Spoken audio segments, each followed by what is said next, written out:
Well, welcome to Embracing Differences with me, Nippin Anand. And what do I say? I'm joined by one of my very early friends and like-minded thinker. We did a podcast together some years ago. We called it Boxing and Dancing at that time. Kristine, do you remember? I remember that conversation very good, but I had forgot about that nice name. Yes, it was a good conversation. So, welcome, Christine. Very nice to have you. And maybe maybe you can say a little bit about yourself, and then we will start the conversation. Yes, thanks for inviting me again. I'm Kristine Storkensen. I work as a research manager at SINTEF, which is a research institute in Norway and across Europe. Uh, I've been working with safety at sea for 20 years. I'm a sociologist, so it's usually about the people, about the work they do, how the organization and the framework conditions affect them when they do their work. And that's how I got into talking about safety management and regulations, because it's very important when people are trying to work as safe as they can. Great. And my experience, Christine, comes from being a seafarer and then a researcher, and then also about 6 years with Detnos Veritas doing safety management system work. And now, of course, I have my own consultancy. But um, Christine, the conversation actually, my interest in this, in reaching out to you was as a result of a post that I created on LinkedIn, and this was about the Hague Osaka, the car carrier, the accident on board. And what happened, just for the listeners, is that the ship, this is a car carrier that came to Southampton, carrying plenty of cars. And as the ship was departing the port and it was taking a turn outside the channel, the ship capsized to one side. And I looked at this accident and went very deep into it. I wrote several papers on blogs on it. And one of the things that hit me really hard was that there were about 213 checks to be done. And for the chief officer alone, at the time when the ship was in port for a limited period of time. So what this accident gives us is an opportunity to see how far paperwork has reached on board ships and made not only created a lot of bureaucracy, but that bureaucracy is now turning against its original intent, which is to manage risk and safety at sea.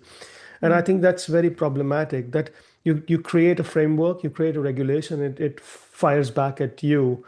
And I think um, and I will put a link to your video that you created in this area. Um, and I play that video at every meeting that I go to in every company. And people are almost always shocked. They can't see the connection between the rising bureaucracy and how it has led to many accidents at sea. But I will leave the link to that video in this podcast for people to see. But before that, maybe Christine, you can tell me what what do you think about I mean, just talk about that video would be so powerful as a start. Yeah. Thank you. It is really it's really serious, and I'm so glad that you bring this to the table. And just for the listeners, that video is 1 minute long, so it's very easy to see, and it is made by. I'm very lucky that someone made it to me, but it's also very cartoonish. So I think its simplicity makes the point quite strong too, and that the point is that when in this world, when we have all those procedures and the safety management systems are for most of us at work, it's we have quite large safety management systems. We have many procedures that we have to attend to and comply with. Uh, and for seafarers, for navigators, it's particularly much.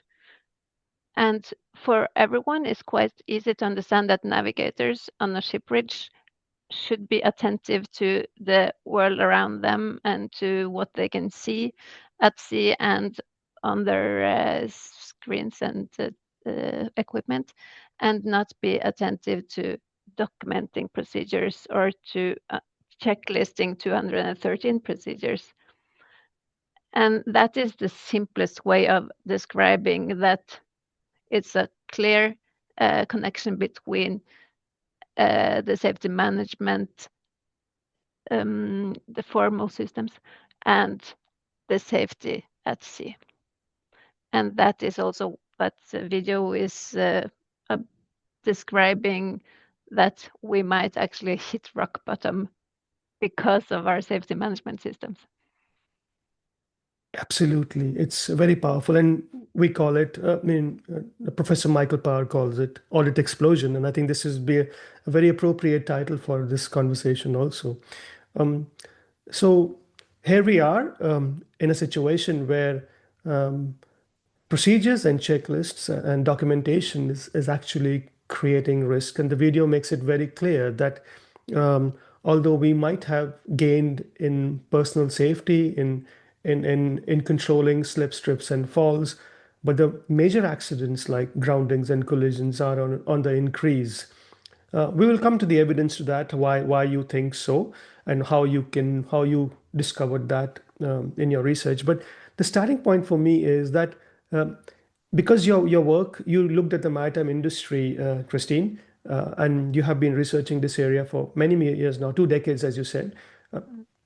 What makes this industry so susceptible to to to audits and audit explosions, for example, you think?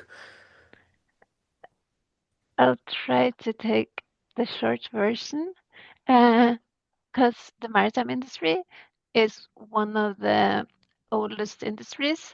It is one of the industries that got safety regulation first.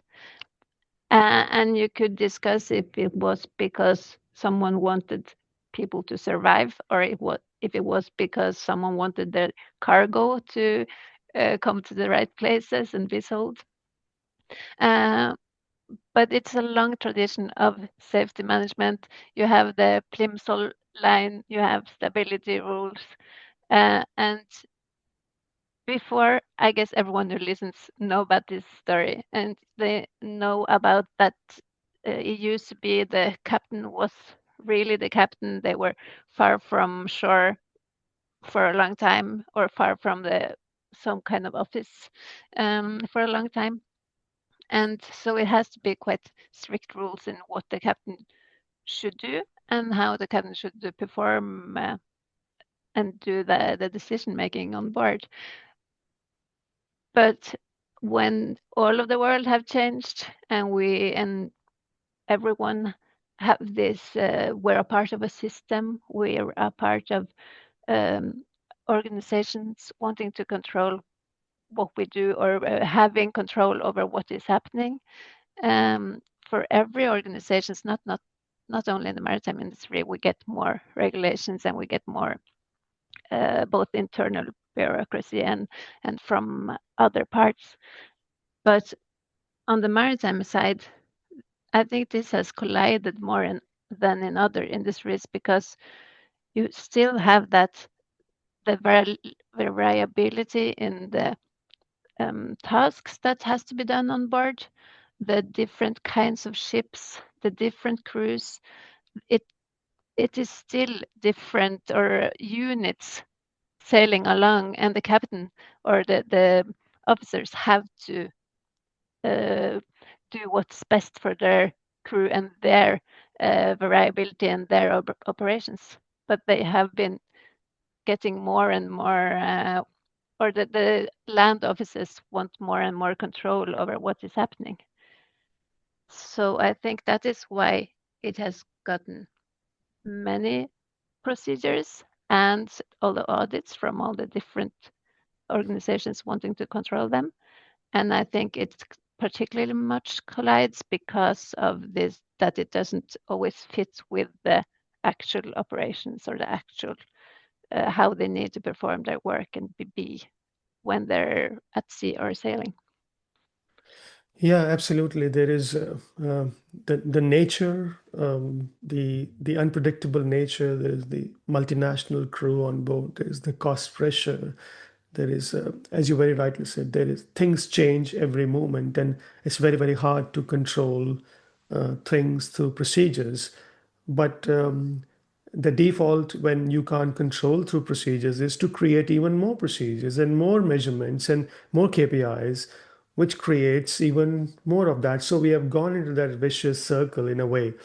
But just to add to what you're saying, also, Christine, I think there is also an element of um, the overregulation from different stakeholders. So you have the flag state, you have the port state control, you have the classification societies, and you have the oil majors using vetting and inspections and assurance exercises. And then on the dry cargo side, you have also have a vetting which is equivalent but slightly different from the oil tankers. So we have different entities, different stakeholders, often doing inspections, audits, assurance exercises, but repeatedly asking the same questions from the seafarers. And I think that's also one aspect that creates more bureaucracy for its own sake. Absolutely. I've mainly studied the safety management uh, regulations, and those are quite easy to grasp, and they're mainly about, and I think a lot of the regulations are mainly about organizations m- um, responsible for their own safety and their cargo and the things that they do. Uh, and that they have to have a management system in place. And as we will talk about later on, I think that also, because you talk about how it's quite complex, but also it's quite simple. You have to show that you're in control. But how to show that you're in control, I think that's where we really struggle now. So all the organizations you talk about send out their auditors to check that everything is in the right place. And the only way they know how to do it is to say that, okay, I need to see your management system. I need to see your documentation. I need to see this and this and this and this so I can write it down. And then we can believe that we're in control. And that's a very interesting thing, Christine. Yesterday, I was doing a workshop on enclosed space entry with a group of managers, shipping company managers, and this seems to be one of the burning topics for the industry. That lots of people are dying in enclosed spaces because of paperwork, and this is very interesting. The paperwork has already been signed off, and yet people are dying. So the one of the things that came up was, and I asked the question, so what are the three or five most important risks to you in enclosed spaces? And the first one, or the first three things that came was gases and atmosphere. Mm. And what about the gases and atmosphere? The thing is that we do not know. It's unknown gases. So you have an unknown risk that you're trying to control. And how does that make any sense at all? Isn't it? And I think we're in a time where we can see that our how we have tried to manage and keep in control that it's not working.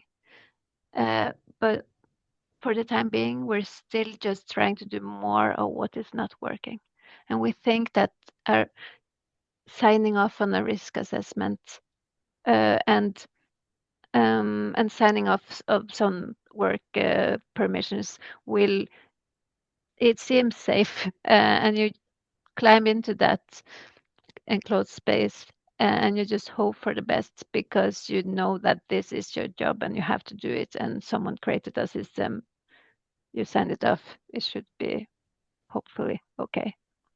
Like, I think quite many people go around do not feeling that secure. And I just think that when I look at the risk assessment, this is not done by the seafarer. This is a risk assessment that is done by somebody in Singapore Yeah. on enclosed spaces. So that risk assessment is then sent on the ship. It's a standard documentation, and it's from everything from red is has to be turned into yellow or green for the seafarer to enter inside. And what I'm trying to say is that there is an unknown risk which has been made to look like it's been controlled, Yeah. but it's also made to look like it's been controlled by somebody who's not doing the job, but somebody who's sitting 5,000 miles away Mm. and creating that picture of the risk. So, and that's fascinating because now the seafarer believes, genuinely believes, because he has signed a paper, he believes that he's safe now because the risk assessment is carried out. So here's the connection between controlling the risk that you do not understand and then leading into an accident. I think that's where I see the link. That the seafarer takes that risk assessment on the face value that he was not even a part of. So he doesn't even realize that what he's signed up, but it gives him the permission to say, you are safe now, you can go inside. And therein lies the problem, I think. And this is no surprise because a lot of times you read in the accident investigation reports that the first thing is that the seafarers the seafarer died. He did not follow the procedures, but in the beginning it will say the permit to work and risk assessment was carried out and completed. So how do you Mm. reconcile between these two things? That procedures were not followed, but risk assessment was completed. Uh, I've never heard exactly that they didn't follow procedures, but it was completed. But I often hear that they didn't have sufficient procedures, or so they need to add more procedures, and that could possibly also be in the case you were talking about now. That so after an accident, you need to add procedures because it was something that didn't go right, and you can fix it by adding procedures. I'm not sure if that was sufficiently what you were talking about now, but it's, I think, in the Hög Osaka case, that was some of the case, or some of the problems. It was too many procedures. It's difficult to have an overview, of course, with 213 procedures. Even though you're given a work permit, you don't have overview over all those procedures, even though you know what you do when you, for instance, or in the Hokusaka case, it was maneuvering, or and it was about the cargo. But if also in a case where you climb into an enclosed closed space, you don't have overview over all the procedures, and how each risk is taken care of. Uh, and I think for the Hokusaka case, 213 procedures, when it's made this clear, it's obvious to everyone that you can't have overview. And I really wonder when audits will uh, actually audit that it's not possible to follow this and do a good job. It's not possible for people to have an overview, to do the job, and to follow everything. And that is why I think it's very this conversation is so important. We have completely safety management systems that are not um, they're not possible to follow, and they of course then can create unsafe conditions. And from your point of view, doing the kind of work that you did, how did we arrive at this stage? um, I think that as I said earlier, is particularly obvious, or it's very easy to see in the maritime industry, but I think it is in across the society. Um, and I think it has to do with trying to improve regulations, trying to improve working conditions. I really believe that it's good intentions behind. When you're an organizations, you're a regulator or you're a company, you want to make sure that the ones you're responsible for do the job safe, get the ship uh, going, get the cargo where it should be. You want the operations to go as smoothly as possible. And you see that you want um, that you don't have control, but potentially you could have control by telling them what to do, writing it, and they need to write that they did it, so then it's documented that they know what they should do. Uh, and regulators and people, other people responsible are not, they can't in detail have an overview over everything. So they try to make as simple as possible regulations. And for safety management, the regulations, as I said, they tell organizations to just have a management system with procedures over critical operations, and it should be documented and internally controlled. Uh, and it seems so easy, but then it comes to um, organizations are afraid of lawsuits. They are um, afraid of media. They're a bit afraid of accidents, but mostly afraid of other coming to say that they didn't do enough to to keep things safe, to keep things in order. And that's why they just add and add to those management systems and put in as detailed as they can what should be done in each situation, what are the responsible of each person or the roles on board. And that's why they all of a sudden have 213 procedures. Yes, and that's fascinating because you're very right in saying the the core the core purpose was to keep things as simple as possible by creating a maybe a 50-page document that we call the ISM code, the International Safety Management Code. But that code then meets with fear and anxiety because the simplicity of it scares people that managing a critical operation cannot be that simple. So that fear and anxiety then turns it into micromanagement and prescriptive regulations, which was what it was all against in the beginning. Yeah.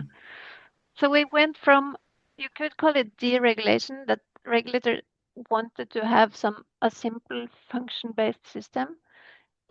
It is deregulation. It is trying to have a simple regulation, but it turned into over-regulation in the companies.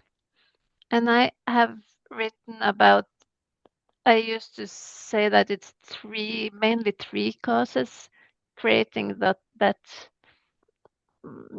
over exaggerated systems. And one thing is that it's actually very difficult to describe work. I mean, the management systems need to describe at least core tasks or at least the critical tasks.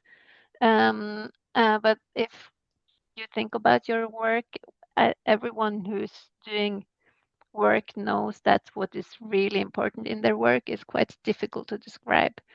So then it's quite natural that it's it's not the essential stuff that is described, because that's not possible to lay out on a paper.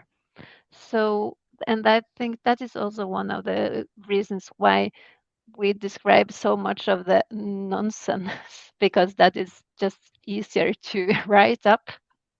And It's then, Yeah, go ahead. No, no, you go first. Yeah. No, so that is one of the reasons why it's quite understandable that the safety management system will contain a lot of things that's not the most important stuff. Uh, and another thing is also that what you said about the insecurity of the managers. They don't know exactly what's going to happen. They don't know when the media will come. They don't know what an auditor will say. And they are the ones who are responsible. So they just have to add as much as they can to just try to hope that it's sufficient. And when this is combined with the third thing, which is audit practices, I think that you have the perfect too large system, because when we try to write up what we do and we try to write up everything because we're afraid, and we need to write it in a way that it is easily audited, in combination it's too many things that is easy to describe and gives too much documentation in ways that are not very practical, because it doesn't get practical when it should be easy to audit, because auditors want things so they can check out what they plan to, and they want it to be easy to understand from boat to boat. They don't want it to be perfectly matched with each vessel. Wow. Can you repeat that once again? The three things. I think it's very important what you said. I call it I I think the most proper word is legibility, but I think it's very difficult to say. So Variability. no, the legibility, Eh, how to write up something so that it's legibility. yeah, Legibility. Yeah, yeah, yeah, yeah, yeah, yeah. and managerial insecurity. So that Yes. are the two first, and audit practices. Practice. Yes, yes. It makes perfect sense. So we arrive at a position. I'll give you an example of that. Um, a bosun on the ship was asked that what are the enclosed space procedures, and he started to say, and the auditor listened to everything and came to the chief officer and said, "Your bosun doesn't understand the enclosed space procedures." And the captain got very scared because of that. And I think that little example captures everything that you're trying to say, because a lot of what the bosun does cannot be described and articulated in words. It's not possible that you can turn implicit knowledge into explicit knowledge for somebody else to understand, or legibility, as you very rightly use the word, which then creates this managerial insecurity and fear for the people who are being measured, that maybe we didn't do good enough to the standards of the auditor. And I think this is the third aspect is the audit practice, which is taking no cognition or no respect to the idea that somebody is responding to you under stress.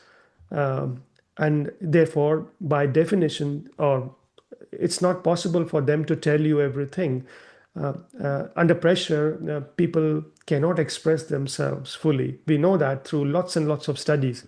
So we arrive at the outcome of the audit would be, because the bosun could not articulate everything, there is something wrong with the safety management system. So put more processes there. And so Mm. we end up in a situation where we keep increasing the paperwork as a result of what you just described. The other And thing, yeah, sorry. no, I was just saying that we keep increasing and adding, although we know, most of us know that it's not a good idea. But what to do? Because we still feel like we need to describe it. We are insecure, and the audits tend to, maybe they will want it the next time. To be had at some stage. Yes. Yeah. But just to finish off, Kristine, is there anything we can learn from other industries, or even within the maritime industry? Any good stories of how this relationship is managed better? in order to meet its original intent, which is to manage risk and safety. So how do you create frameworks, or how do you yeah, yeah, yeah. I think you got the message. I think that uh, the different industries should learn from each other, but I don't think that other industries can learn the maritime very much more than already, because um, the industries we often say that we should learn from is aviation, it's oil and gas, it's nuclear, but those are industries that are so much more standardized, have completely different um, potential for having simple management systems, checklists that work. It's different operations and different people, and everything is more not people, but the operations and equipment are more standardized. But I think, of course, we can get some tools from those industries, and we already have checklists and simplification and some things that work to a degree from those industries. But usually we tend to believe that the other industries are so good, but they're mainly more standardized. So I think it's one way could then be to standardize more in the maritime industry, but I think that's a long way to go, and perhaps it's not the best thing, because we have variability in the operations, we have variability in the vessels, and we will continue to have that. So I think all those industries still need simplification in their own way. And actually, what I don't think I ever told you is that Norway have a new Vision Zero for avoiding seriously hurt and diseased at sea. And the Norwegian Maritime Authority made an action plan together with different parties. And one of the measures there is simplification. So they really want to work with simplification of safety management systems. And I'm working with them about that too. And I have this plan of working with auditors in as we've talked about today. And I think that this could also be a measure for other industries. Absolutely. And what I realized after this discussion with you is that, especially after you spoke about the aviation and the oil and gas, I think in many ways, and bureaucracy shouldn't be seen as a negative term. I think it's a very bureaucratic structure and culture both. Mm. It's very standardized, very rationalized, and that structure and the culture can somehow be managed through bureaucratic tools and bureaucratic systems. So it kind of works both ways. Standardized equipment, standardized services, predictable work environment to an extent, which is possible to work. Well, we can use bureaucratic tools for a bureaucratic culture, let's say, or a structure. But here we have a very ad hoc way of living and being, uh, adhocratic, I call it. So it's very ad hoc. It's non-standardized. We have Mother Nature. We have linguistic crew. We have real cost pressures. We have over-regulation and deregulation at the same time. But we are trying to manage it through bureaucratic tools. And I think that's very problematic, that you're trying to manage an ad hocratic problem through a bureaucratic tools. And that's a difficult thing. And that's where the real problem lies. And I'm happy to share something with you that I've been thinking about. Yeah, Maybe I please. could, yeah, maybe we could. Is there anything else you would like to say before we end the call? I think this is more than enough. Uh, I had this term of audit, auditism that I've been talking about. I didn't use it here, but I think the world is suffering from auditism, and it's not only the maritime industry. But I think that we are, and in the auditism term, which is kind of I invented a disease, but I think, and I think we suffer from this disease that we are mainly concerned with compliance and to easily pass audits. And that actually influence how we create work or how we describe work and organizations. And I don't think none of us want that. We're not going in the right direction. So I think that it's time to get some tools to simplify, to be able to respond or to do our work and our life without having too much of that the bureaucracy surrounding us from by regulation. But don't know how. That's a very powerful thing, auditism. I should not say anything more because that would destroy this conversation. It's a beautiful place to end it. Thank you, Christine. Let's keep I will strong. stop it. Thank you. And thank you for taking the time to talk to me. I am very grateful for your time. Yes. Likewise.